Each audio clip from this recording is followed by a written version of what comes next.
Governors in IT course type script beginner के नाम से हम पूरी सीरीज ला रहे हैं आपके लिए, जिसके अंदर आपको टाइप स्क्रिप्ट सिखाई जा रही है। तो ये है लेक्चर नंबर 4। इससे पहले 3 लेक्चर आ चुके हैं। तो इसमें हम क्या क्या सीखने वाले हैं। सबसे पहले होगा हमारे पास टेम्पलेट लिटरल, ठीक है। इसको बैकटिक के भी यूज़ करते हैं। हमारे पास क्या साइन होती है इसको देखेंगे। बहुत से स्टूडेंट्स में मिस्टेक करते हैं। वॉच मोड ऑन कैसे करेंगे वो देखेंगे। वॉच मोड होता है क्या है, क्योंकि वॉच मोड काफ़ी इंपॉर्टेंट है। जब आप जो है बार बार अगर आपको कंपाइलेशन करनी पड़ी, TSC ऐप डॉट स्पेस लिखना पड़े, TSC space app dot TS, तो बार बार क्यों करें। हम ऐसा काम करेंगे एक ही बार करें, उसके बाद हमें कोई चेंज कराए तो नहीं करना पड़े। इसकी डिटेल भी देखेंगे, इंपोर्ट एंड एक्सपोर्ट का कॉन्सेप्ट भी देखेंगे।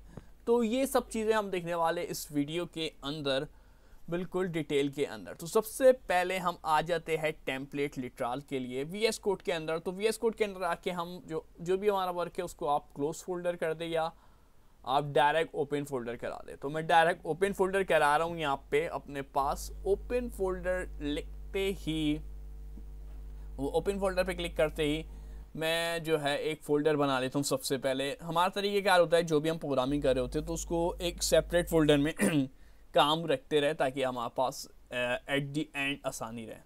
तो मैंने यहाँ पे फ़ोल्डर बनाया हुआ है सी के अंदर टाइप स्क्रिप्ट के नाम से, और यहाँ पे मैं क्लास के अंदर जो है सारे अपने फ़ोल्डर सेव कर रहा हूँ, ठीक है, क्लास। और यहाँ पे मैं एक फ़ोल्डर मज़ीद बना देता हूँ। किस नाम से बना देते हैं इस फोल्डर को, मैं बनाऊंगा यहाँ पे फोल्डर का नाम होगा, क्योंकि ये लेक्चर 4 है मेरा, तो मैं लेक्चर 4 नाम दे देता हूँ, लेक्चर 4, ठीक है। तो यहाँ पे मैंने एक फ़ोल्डर बना लिया लेक्चर 4। फिर वही तरीक़ेकार होगा हमारा पुराना वाला जो यूज़ करते हैं हम। सेलेक्ट सबसे पहले मैं फ़ाइल बना लूँगा app.ts की, ठीक है, या main.ts भी बना सकते हैं, कोई मसला नहीं है। तो यहाँ पे मैं बना लेता हूँ अपने पास app.ts। और अब हम वर्क करेंगे टेम्पलेट लिटरल्स क्या है और कैसे यूज़ करते हैं। तो इसके लिए आपको मैं एक प्रोग्राम बनाता हूँ, फिर आपको समझाने की कोशिश करता हूँ ये क्या प्रोग्राम है। अगर आप ये वर्क कर लेते तो एक्सरसाइज 45 सॉल्यूशन में से एक सवाल आप खुद कर लेंगे, ठीक है, अगर ये आपको कॉन्सेप्ट क्लियर हो गया। मैं चाह रहा था कि आप लोग खुद करें ये काम, जिन्होंने नहीं किया तो अब आपको आसानी हो जाएगी। ये बेसिक के समझते आप खुद ही करना शुरू कर देंगे ये सवाल। तो सबसे पहले हम यूज़ कर लेते हैं लेट, और लेट के अंदर मैं स्टोर कराने वाला हूँ फर्स्ट नेम। लेट के अंदर हम यूज़ कराएंगे फर्स्ट नेम, लेट के अंदर स्टोर। तो यहाँ पे मैं लिख देता हूँ फर्स्ट नेम, अपना फर्स्ट नेम, ठीक है। और आगे हम लिख लेते हैं, ये क्या होगी हमारे पास स्ट्रिंग होगी, ठीक है। ये क्या होगी हमारे पास स्ट्रिंग होगी, ये फर्स्ट नेम हमारी स्ट्रिंग होगी, ठीक है। सिंगल कोट के अंदर लिख रहा हूँ मैं, अपना नाम लिख लेता हूँ मैं, आप अपना नाम लिख लीजिएगा, ठीक है। और सेमीकोलन से एंड कराते। सेम वर्क मैं करूँगा लेट दोबारा से। अब मैं लेट के अंदर यूज़ करवाने वाला हूँ लेट लास्ट नेम, ठीक है। अब लेट के अंदर हम स्टोर करा रहे हैं लास्ट नेम, ठीक है। ये भी हमारे क्या पास क्या होगी, डेटा टाइप मेंशन कर देता हूँ। डेटा टाइप स्ट्रिंग होगी मेरे पास, तो मैंने स्ट्रिंग लिख दिया। स्ट्रिंग क्या होती है, जो कुछ हम सिंगल कोट या डबल कोट में लिखे, ठीक है। अब जो एक्चुअल डेफिनेशन सुन ले स्ट्रिंग की क्या है। जो भी हम सिंगल कोट और डबल कोट के अंदर लिखेंगे, अब आप सोचेंगे सिंगल कोट क्या होता है। सिंगल कोट ये होता है, ये है सिंगल कोट, ये जो मैंने लिखा है, ठीक है। आप बोलेंगे डबल कोट क्या होता है। डबल कोट ये होता है डबल कोट, ये होता है डबल कोट। जो भी इसके बीच के अंदर लिखा जाएगा वो स्ट्रिंग होगी। जो भी सिंगल कोट और डबल कोट के दरमियान लिखा जाएगा, चाहे वो नंबर हो चाहे टेस्ट, अगर ये नंबर भी है तो वो भी क्या होगा, स्ट्रिंग हो जाएगा। ये प्रीवियस लेक्चर में भी हमने इसको देखा था, लेकिन अभी जो है हमारा टारगेट उस पर ही रहेंगे। तो हम बात कर रहे थे कि हम टेम्पलेट लिटरल्स को सीख रहे हैं। तो इसमें मैं अपना नाम लिख देंगे, अपना लास्ट नेम लिखवा देंगे, और इसके बाद अब हम जो है सेमीकोलन से हमारी लाइन कंप्लीट होगी। और जो है हमारे पास लेट के बाद फुल नेम, अब मैं लिख दूंगा full name semicolon. Full name के अंदर भी स्ट्रिंग ही होगी, डेटा टाइप मेरे पास। और इसके साथ अब जो है हमारा मेन काम होगा, ठीक है। अब आप समझने वाला जो काम है, वो है लिटरल वाला। क्या काम होगा मेरा? सबसे पहले आपको समझना पड़ेगा ये जो लिटरल है यानी ये जो बैकटिक है इसकी साइन कौन सी है। बहुत से स्टूडेंट यहाँ पे मिस्टेक करते हैं, बैकटिक की साइन गलत लगाते हैं। बैकटिक की साइन ये वाली है, ठीक है। बैकटिक की साइन जो है ये वाली है। बैकटिक की साइन कौन सा? टैप के बटन के ऊपर ये जो बटन है कीबोर्ड के अंदर, या 1 से पहले जो आपके पास एक सीरीज है 1 2 3 4, उससे पहले जो बटन है एक तो ऊपर लिखिए। ये वाली साइन की बात नहीं कर रहा, ये वाली जो साइन है ये है बैकटिक, यानी ये लिटरल के तौर पे हम यूज़ करते हैं। मैं आपको VS कोड के अंदर दिखा देता हूँ, जब मैं लिखूंगा तो ये वाली है साइन बैकटिक, ठीक है। इस वाली साइन और इस वाली साइन में फ़र्क है। बहुत से स्टूडेंट ये साइन डाल देते हैं। ये साइन अगर आप देखेंगे, इसको मैं जूम करके भी अगर मैं दिखाऊं, आपको दिखाना चाहूँ तो ये दो साइन का फ़र्क समझ ले। बहुत से स्टूडेंट यहाँ पे मिस्टेक करते हैं और फिर कहते हैं ये प्रोग्राम रन नहीं हो रहा, एरर आ रहा है। आप इस साइन को देखें, ये जो है ये सिंगल कोट की साइन है। ये अभी जो मैंने लिखी है सिंगल कोट की साइन है। इसका जो है इन्वर्टिस कॉमा यानी कि बिल्कुल स्ट्रेट है, जबकि लिटरल वाली जो साइन है वो ये है, वो छोटी सी है और थोड़ी सी किसकी तरह है? बैकवर्ड स्लैश की तरह है, ठीक है। ये टेढ़ी हुई है, बैकवर्ड स्लैश की तरह टेढ़ी हुई है, जैसे बैकवर्ड होता है ना बैकवर्ड स्लैश, उसी की तरह। और ऊपर से बहुत मामूली सी छोटी सी है और ये तिरछी हुई है लेफ्ट साइड के ऊपर। तो ये साइन है लिटरल की। अब आपको ये साइन का कॉन्सेप्ट क्लियर होगा कि कौन सी साइन जो है हमारे पास लिटरल के लिए हम यानी बैकटिक भी कहते हैं इसको सिंपल में, ये बैकटिक या लिटरल के लिए हम यूज़ करते हैं। तो ये तो हमने तो आपको ये साइन यूज़ करनी है, ठीक है, लिटरल वाली यानी बैकटिक वाली। इसके बाद जब हम ये साइन लगाते हैं तो उसके अंदर हमेशा हम डॉलर की साइन लगाते हैं, क्योंकि हमें कॉल करना होता है। डॉलर की साइन लगाते हैं और साथ में कर्ली ब्रैकेट लगाते हैं। क्यों लगा रहे हैं ये डॉलर और क्यों लगा रहे हैं ये कर्ली ब्रैकेट? इसकी वजह है हमें कॉल करवाने होता है ऊपर वाला जो भी हमने स्टोर कराया है उसको, ठीक है। हमें कॉल कराना है ऊपर जो भी स्टोर कराया है लेट के अंदर या कॉन्स्ट के अंदर। आपने मिसाल के तौर पर अभी हमने लेट के अंदर का तो लेट की बात करेंगे। तो ऊपर वाला लेट के अंदर सबसे पहले मैं चाह रहा हूँ पहला नेम जो मेरा फर्स्ट नेम आए बाबर और फिर दूसरा नेम मेरा शाह है। तो मुझे क्या करना पड़ेगा? बैकटिक यूज़ करना पड़ेगा। और इसके साथ मैंने बता दिया डॉलर और कर्ली ब्रैकेट इस वजह से यूज़ करा रहे क्योंकि मुझे ऊपर वाला कॉल करना है जिसमें मैंने स्टोर कराया। किसके अंदर स्टोर कराया है तो उसको मैं कॉल करूँगा। तो मैं यहाँ पे कॉल करने का तरीका है, मैं लिख दूंगा फर्स्ट नेम। यहाँ पे आप पूरा लिख देंगे, मेरे पास खुद ही आ गया फर्स्ट नेम, ठीक है। स्पेलिंग सेम वही रहनी चाहिए जो यहाँ पे लिखी है। अगर स्मॉल लिखा है तो स्मॉल, अगर कैपिटल लिखा है तो कैपिटल।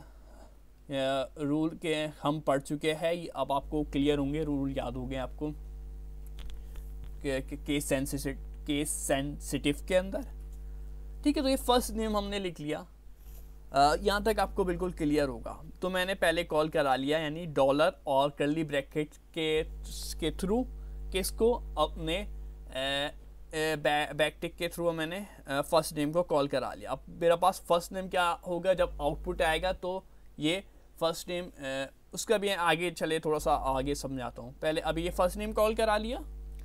अब दोबारा से मैं डॉलर की साइन लेने वाला हूँ और यहाँ पे वही कर्ली ब्रैकेट। अब मैं क्योंकि मैं फर्स्ट नेम तो कॉल करवा चुका हूँ, अब मैं क्या चाहूँगा कि मैं कॉल कराऊँ लास्ट नेम को। किसको? लास्ट नेम को। तो हम लिख देंगे कॉल कराने के लिए मैंने बताया है हम डॉलर की साइन और कर्ली ब्रैकेट ये दो चीज़ें यूज़ कर रहे हैं जब हम ऊपर वाले को कॉल कराना चाह रहे हैं। तो मैं लिख दूंगा लास्ट नेम। तो हमारे पास ये लास्ट नेम आ गया, ठीक है। फर्स्ट नेम भी आ गया और लास्ट नेम भी आ गया। यहाँ तक हमारे पास ये पूरी लाइन कंप्लीट हो गई है। जब कंप्लीट हो जाती है तो सेमीकोलन लगा देते हैं। और मैं बता चुका हूँ, दोबारा से रिपीट करता हूँ, जब भी हमें रिजल्ट चाहिए, आउटपुट चाहिए, हम यूज़ करेंगे किसका? कमेंट में जवाब दे दिएगा आप लोग, जिसको आता है पता है वीडियो पॉज करके। console.log किसका यूज़ करेंगे? console.log। अगर आप जवाब देंगे तो पता चलेगा आपको चीज़ें पता है, आप समझ आ रही है पहले से, और तो आपके अटेंशन का पता चलेगा, आप इंटरेस्टेड है समझने में। तो इसी तरीके से सीरीज़ को हम आगे स्पीड अप बढ़ाएंगे। अगर आपके जवाब इंटरेस्ट नहीं है तो समझ में इसका मतलब नहीं आ रहा इतने अच्छे से, तो फिर स्पीड को काफ़ी ज़्यादा स्लो रखूँगा मैं अपने लेक्चर्स की। फुल नेम ठीक है। कंसोल डॉट लॉग का हम क्यों इस्तेमाल करते हैं? कंसोल डॉट लॉग के अंदर हम जो राउंड ब्रैकेट यूज करते हैं वो रिजल्ट का आउटपुट जब भी हमें चाहिए टाइप स्क्रिप्ट के अंदर। अब जो है हम इसके अंदर क्या यूज करते हैं, इसके अंदर हम यूज करेंगे जो हमें आउटपुट चाहिए। तो मैं क्या लिखूं? मिसाल के तौर पे अगर मैं फर्स्ट नेम लिखूंगा तो मुझे सिर्फ ये बाबर देगा, लास्ट नेम मैं लिखूंगा तो सिर्फ मुझे ये शाह देगा। ठीक है, क्यों? क्योंकि फर्स्ट नेम में मैंने बाबर स्टोर कराया और लास्ट नेम में मैंने शाह कराया। लेकिन मैंने जो थर्ड लाइन लिखी है ना उसमें मैंने इसको ऊपर के फर्स्ट और टू को कंपाइल किया है, ऊपर के फर्स्ट और टू को कंपाइल किए। कैसे कंपाइल किए एक बार मैं दिखाता हूँ। मैंने यहाँ पे लिखा है बैकटिक और फिर मैंने लिखा स्टोर कराया फर्स्ट नेम। ये किसके अंदर लिखा है मैंने? फुल नेम के अंदर। तो मुझे क्या चाहिए? और फिर आगे लास्ट नेम। तो मैंने मेरी थर्ड लाइन के अंदर फर्स्ट नेम भी आ गया जो फर्स्ट नेम में स्टोर कराए और लास्ट नेम भी आ गया यानी जो सेकंड लाइन में स्टोर कराया। तो फर्स्ट लाइन और सेकंड लाइन मेरी थर्ड लाइन के अंदर है। तो मुझे चाहिए मैं डायरेक्ट थर्ड लाइन वाले को जो जिसके अंदर मैंने स्टोर कराया उसको लिखूंगा तो ऑटोमेटिकली मुझे रिजल्ट मिल जाएगा। तो मैं फुल नेम यहाँ पे लिख देता हूँ और इस प्रोग्राम को हम रन करा के देख लेते हैं। ठीक है, तो अब मैं इस प्रोग्राम को रन करा के चेक करता हूँ। यहाँ पे फाइल टर्मिनल ओपन कराना पड़ेगा। टर्मिनल यहाँ पर है, न्यू टर्मिनल में आए। वही हमारा पुराना तरीका जो रहता है वही तरीका हम यूज़ करेंगे, tsc स्पेस app.ts। और इसके बाद मैं यूज़ करने वाला हूँ app.js की फाइल में आके नोड स्पेस app.js। अब देख सकते हैं इसने मुझे रिजल्ट क्या दे दिया है? बाबर शाह। ठीक है, क्यों दिया है, कैसे दिया, ये पूरा हम देख चुके हैं। एक बार मैं रिवाइज करा देता हूं आपको इसका, ताकि कोई भी कंफ्यूजन ना रहे। तो आप देख सकते हैं यहाँ पे सबसे पहले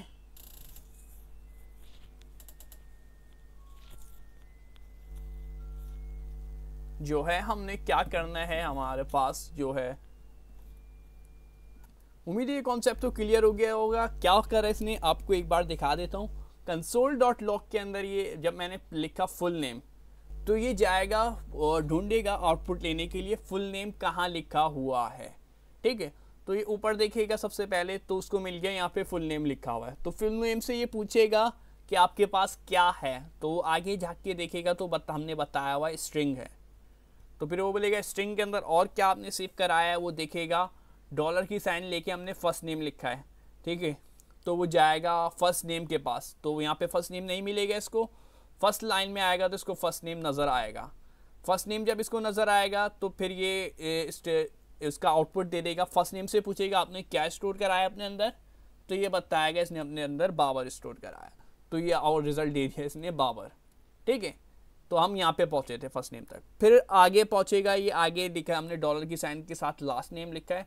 तो अब ये पूछेगा लास्ट नेम कहाँ है। अब ये ऊपर की तरफ जाएगा और देखेगा लास्ट नेम इसको सेकंड लाइन में मिला। लास्ट नेम से पूछेगा आपके पास क्या है, तो हमने बताया हुआ स्ट्रिंग है और स्ट्रिंग के अंदर हमने क्या जो भी लिखेंगे वो यहाँ पे वो हमारा रिजल्ट होगा। यहाँ पे हम अपनी मर्ज़ी की चीज़ें लिख सकते हैं, नाम जो है। तो यहाँ पे मैंने शाह लिखा है तो ये रिज़ल्ट दे देगा शाह। तो ये तरीके था सिंपल, और इससे आपकी एक एक्सरसाइज कंप्लीट हो जाती है 45 सॉल्यूशन से। अब वो आप एक्सरसाइज याली जो है खुद कर सकते हैं। कौन सी है मैं एक बार दिखा देता हूँ आपको, ये कौन सी एक्सरसाइज नंबर है जो आप अब खुद से कर सकते हैं। एक्सरसाइज 45 सॉल्यूशन का जो पहला सवाल है वो तो ऑटोमेटिकली आपके पास सॉल्व हुआ है, लेकिन जो दूसरा सवाल है वो आप खुद से कर सकते हैं, जिसमें बोला था store a person name in a variable के अंदर स्टोर कराना है, प्रिंट कराना है message. Your message should be simple, hello Eric would you like to some Python today. तो अब ये काम जो है आप बैकटिक की मदद से आराम से करवा सकते हैं, ये खुद से आप ये सॉल्व कर सकते हैं। ठीक है, तो ये आपको क्लियर हो गया होगा। तो अब जो है हम डिस्कस करने वाले हैं जो मेन हमारे पास नेक्स्ट टॉपिक होगा, वो हमारे पास था वॉच मोड से पहले हम import and export concept check कर लेते हैं। ये फाइल को इंपोर्ट और एक्सपोर्ट किस तरीके से कराया जाता है। तो हम आ जाते हैं सबसे पहले अपने पास लेक्चर के अंदर। यहाँ पे मैं ओपन करा लेता हूँ, थोड़ा सा इसको जूम आउट करूँ। यहाँ पे मुझे एक और टीएस की फ़ाइल बनाऊंगा, ठीक है, यानी टाइप स्क्रिप्ट की मैं एक और मज़ीद फ़ाइल बनाने वाला हूँ। मैं आ गया लेक्चर के अंदर और यहाँ पे मैं प्लस की साइन पे क्लिक करके जैसे हम फाइल बनाते हैं, तो यहाँ पे मैं एक फ़ाइल मेन डॉट टीएस के नाम से फ़ाइल बनाने वाला हूँ। मेन डॉट टीएस के नाम से हम फाइल बनाएंगे। तो अब ये हमारे पास फाइल बन चुकी है। फाइल बनाने के बाद मुझे क्या करना है, ठीक है, ये मेरे पास जो है स्टेप 03 मॉड्यूल से। तो फाइल जब हमारे पास क्रिएट हो जाए तो इसके बाद आप जो है क्या लिख दें यहाँ पे, let a is equal to 6 semicolon,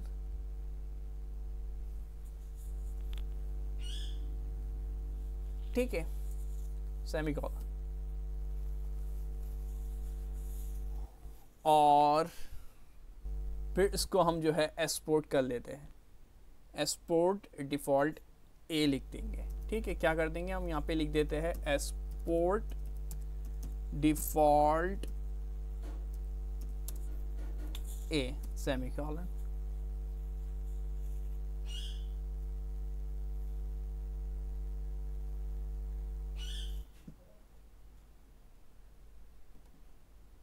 ठीक है, इसके बाद हमें क्या करना होगा, अब हम आ जाएंगे अपनी मेन डॉट टी एस से, यानी मैंने इसमें जो काम करा है वो मैं चाह रहा हूँ ऐप डॉट टी एस में आ जाए। मेन डॉट टी एस वाला काम मेरा ऐप डॉट टी एस के अंदर आ जाए। वो कैसे आएगा, मैं इस वाली फाइल में आ जाऊँगा। आप लोग दूसरा फोल्डर बना के एक और फाइल बना लिएगा। मैं इसी फाइल को जो है रिमूव कर रहा हूँ, इस वाली फाइल को। आप लोग दूसरा फोल्डर बना के काम करिए, मेरे पास अभी टाइम नहीं है, तो मैं इसको रिमूव कर रहा हूँ, ठीक है। तो अब जो है मेरे पास ये जो नया वर्क स्टार्ट हो गया, वो पुराना वर्क जो था वो ख़त्म हो चुका है, मैं पहले बता दूँ। अब ये इंपोर्ट और एक्सपोर्ट का कॉन्सेप्ट है, तो ये न्यू फोल्डर बना के नई फाइल बना के क्रिएट का काम करना है हमारे पास। ऐसा अगर तो मैं स्लाइड वाले ही नाम ले लेता हूँ, ठीक है, स्लाइड वाले ही नाम ले लेता हूँ। मैं एक फाइल का नेम लूँगा, जो स्लाइड में दिया हुआ गिवन नाम है ना, मैं पहले उसको नाम वही ले लेता हूँ। एक नाम लूँगा मैं फर्स्ट डॉट टी एस और एक हो जाएगा मेन डॉट टी एस, ताकि आप कंफ्यूज ना हो कि स्लाइड में अलग काम है और आप अलग करा रहे हैं, ठीक है। तो पहले तो आप पैकेजेस के बना लेंगे, जो पैकेजेस वगैरह आप बनाते हैं T S C minus minus init से जो आपको बनाने होते हैं, ठीक है। मैं डायरेक्ट काम कर रहा हूँ, आपको इसमें बने हुए नज़र आ रहे होंगे, हाँ, स्लाइड्स के अंदर। तो एक मेरी फर्स्ट टी एस हो गई और एक मेरी मेन टी एस हो गई। तो सबसे पहले मैंने अपने पास फर्स्ट टी एस में जाना है। मुझे किसके अंदर जाना है, फर्स्ट टी एस में जाना है। अभी इस काम को मैं मिटा देता हूँ, बिल्कुल स्टार्ट से दिखा रहा हूँ मैं आपको ये काम, ठीक है। अभी कुछ भी नहीं है, मेरे पास दोनों फाइलें खाली हैं। मेरे पास दोनों फाइलें फर्स्ट डॉट टी एस भी खाली है, मेन डॉट टी एस भी खाली है। बस सिर्फ मैंने दो फाइलें बनाई हुई है। आपको क्या करना है, फाइलें बना ली है, लेनी है, ठीक है। फर्स्ट टी एस में आ जाएंगे सबसे पहले आप, और उसमें ये लिखना है जो अभी मैंने यहाँ पे लिखवा दिया था मेन डॉट टी एस में, वो ये लिख दे लेट इज इक्वल टू 6। इसके बाद आ जाए मेन डॉट टी एस के अंदर और यहाँ पे लिख दे import A from double inverted comma या डबल कोड भी कह सकते हैं इसको, स्लैश फर्स्ट क्यों लिख रहा हूँ, क्योंकि मेरे फाइल का नाम है फर्स्ट। फिर इसको मैं कंसोल डॉट लॉग की मदद से, वो सेमीकोलन से नेक्स्ट लाइन करेंगे, और इसको मैं कंसोल डॉट लॉग की मदद से इसका रिजल्ट लूँगा। और सिर्फ मुझे क्या लिखना होगा, यहाँ पे ए लिखना होगा। क्यों, क्योंकि मैंने मेरा प्रोग्राम जो है, मैं इंपोर्ट जो कर रहा हूँ, मैं ए को इंपोर्ट कर रहा हूँ, ठीक है। ये बिल्कुल सिंपल सा प्रोग्राम है और ये मेरे पास इंपोर्ट हो जाएगा। नेक्स्ट हमें क्या करना है, वही टी एस सी लिख के आप कंपाइल कर देंगे अपने टर्मिनल में, ठीक है। टी एस सी स्पेस लिख के आप कंपाइल कर ले टी एस सी, और आपकी जो फाइल का नाम है वो लिख दे। फाइल का नाम मेरा TSC स्पेस main.ts, फिर जावास्क्रिप्ट में कंपाइल होगी और फिर मैं जो है यहाँ पे अपने पास जो है हम क्या कर लेंगे, नोट स्पेस main.js लिखवा दूंगा। तो आप देख सकते हैं मेरे पास ये आंसर जो है 6 आ चुका है। वैसे हमारा टास्क 5 का था, मैंने 6 से थोड़ा सा चेंज करके करवाया। ये तो हमारी पुरानी जावास्क्रिप्ट की फाइल थी, इससे आप कंफ्यूज नहीं होइएगा। इसको मैं डिलीट ही कर दे रहा हूँ। नई फाइल जो बनी है वो ये वाली है। ठीक है, तो पूरा कॉन्सेप्ट क्लियर हो गया होगा। इंपोर्ट और एक्सपोर्ट का एक गो थ्रू दे देता हूँ लास्ट टाइम। क्या करना है आपको, सबसे पहले first.ts में आना है और यहाँ पे let a = 6 करना है, यानी a के अंदर सेव करा रहे। अब जो मैं स्टोर करा रहा हूँ a के अंदर नंबर स्टोर करा रहा हूँ। a किसके अंदर, a के अंदर। वैसे हम फाइल का नाम रखते थे यूजर नेम, पर्सन नेम, इस टाइप का, लेकिन इस दफ़ा हम जो स्टोर करा रहे हैं वो सिंपल एक लेटर है a। ठीक है, और फिर मैंने लिखा एक्सपोर्ट डिफॉल्ट a, क्योंकि मैं इस फाइल को मैं एक्सपोर्ट करूँगा। ठीक है, ये कराते क्यों है इंपोर्ट और एक्सपोर्ट, क्या होता है हमारे पास जो है काम जो है बहुत सारा काम है मेरा एक फाइल में किया हुआ है। अब मैं नहीं चाह रहा जो नई फाइल का बना रहा हूँ उसमें भी मैं ये सेम दोबारा से काम करूँ। मैं चाह रहा हूँ कि जो मैंने पुराना काम था उसी फाइल का काम मैं ले लूँ। ठीक है, तो अब वो मेरी पुरानी फाइल जहाँ पे स्टोर होगी तो उसका मुझे एड्रेस देना होगा, लिंक देना होगा। तो जो सारा काम है, अगर 1000 लाइन का कोड है तो मेरा 1000 लाइन का कोड नई फाइल में भी आ जाएगा। सिर्फ क्या लिखने से, सिर्फ ये लिखने से एक्सपोर्ट डिफॉल्ट, और जिस नाम से स्टोर कराया, अगर ए के नाम से स्टोर कराया ए के साथ, और अगर किसी और नाम से स्टोर कराया तो यहाँ पे उसका नाम आएगा जिसमें स्टोर कराया है। तो यहाँ पे हमने ए में स्टोर कराया तो ए लिखा। फिर मैं आया main.ts में। main.ts में लिखा मैंने इम्पोर्ट ए, क्यों लिखा, क्योंकि हमने ए के अंदर स्टोर कराया है। ठीक है, ये बात याद रख ली। स्टोर जो करा रहे हैं वो जो नाम है जो फर्स्ट जिसके अंदर स्टोर करा रहे हैं वो है ए। जब भी मैंने लिखा इम्पोर्ट ए और फ्रॉम देता है रेफरेंस कि आप अब लिंक का यूज करने वाले हैं, लिंक कराने वाले हैं फाइलों को, लिंक। तो यहाँ पे मैं डबल कोटेशन यूज करेंगे और यूज करना होगा // हम ये मेथड जो है // जो है HTML में भी वर्क करता है और टाइपस्क्रिप्ट में भी लिंक कराने का, दोनों का HTML और CS का HTML और टाइपस्क्रिप्ट में दोनों में जब भी लिंक करानी होती है फाइल तो मेथड // ही यूज़ करते हैं हम, जो ऑफिशियल तरीका है // और आगे मुझे लिखना होता है फाइल का नाम। ज़रूरी नहीं हम हर दफ़ा फर्स्ट लिखेंगे, आगे हमें वो लिखना होता है जो फाइल हम चाह रहे इंपोर्ट करना। main.ts के अंदर मैं अभी मौजूद हूँ और मैं चाह रहा हूँ first.ts वाला मेरे पास काम आ जाए। तो मैं जैसे ही लिखता हूँ, देखिए आपको दोबारा से दिखाता हूँ, मैं मिटाता हूँ इसको। जैसे भी लिखा मेरे // मुझे खुद ही ऑप्शन दे देगा कि आपके पास 2 फाइलें दे रहा है, एक फर्स्ट के नाम से, एक मेन के नाम से। तो मैं जो फर्स्ट की नाम है वो फर्स्ट वाली में सिलेक्ट कर लूँगा। और फिर console.log हमें पता है वो रिजल्ट का आउटपुट लेना होता है, और आउटपुट में उसमें लेता है जिसमें स्टोर कराते हैं, तो स्टोर कराया था इस दफ़ा हमने ए में। तो ये था इंपोर्ट और एक्सपोर्ट का कॉन्सेप्ट। उम्मीद है आपको क्लियर होगा, नहीं क्लियर है तो मज़ीद इसके और भी काम करेंगे। ये जो मेरे पास तरीका बताया मैंने, ये सिर्फ उसी फोल्डर के अंदर करना। अगर किसी और फोल्डर के अंदर जाना है, ये तो इसी फोल्डर के अंदर मैंने सेव कराई थी, तो क्या तरीका होगा उसको भी हम देखेंगे, डिस्कस करेंगे नेक्स्ट वीडियो में। यहाँ से कंटिन्यू करेंगे लेक्चर को। तो चैनल को सब्सक्राइब ज़रूर कर देगा। अल्लाह हाफिज़।